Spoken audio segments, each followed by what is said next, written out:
Another day, another story. Most of us uttered some expression of pity or surprise, and some suggested that a vicious dog was probably the culprit. "It would seem so," said my father.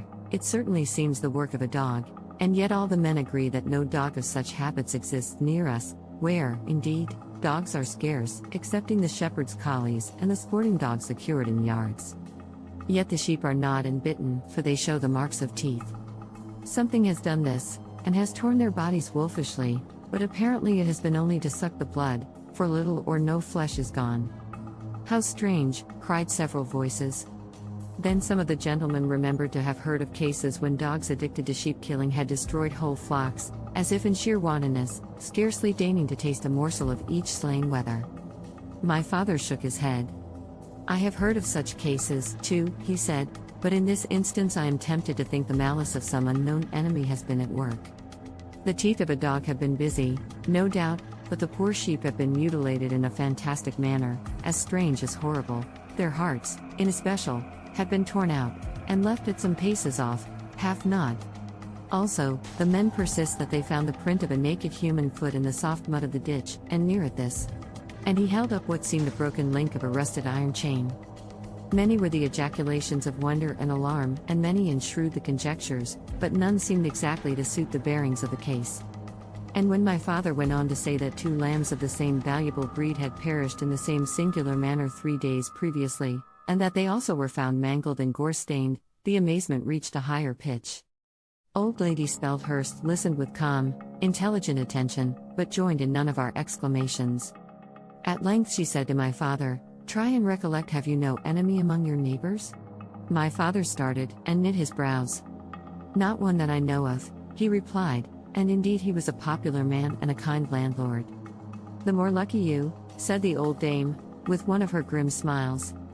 It was now late, and we retired to rest before long. One by one the guests dropped off. I was the member of the family selected to escort old Lady Speldhurst to her room, the room I had vacated in her favor. I did not much like the office.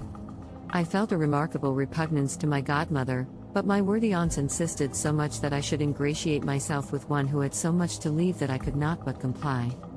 The visitor hobbled up the broad oaken stairs actively enough, propped on my arm and her ivory crutch.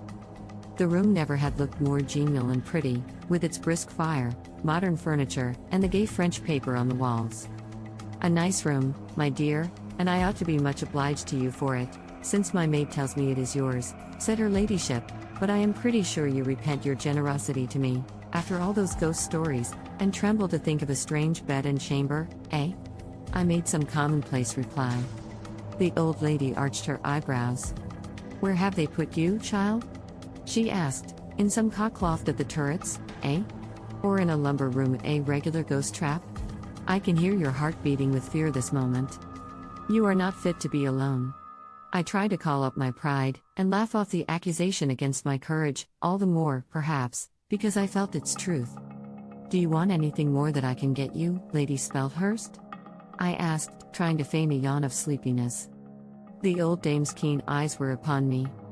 "I rather like you, my dear," she said, "and I liked your mamma well enough before she treated me so shamefully about the christening dinner. Now, I know you are frightened and fearful, and if an owl should but flap your window tonight, it might drive you into fits.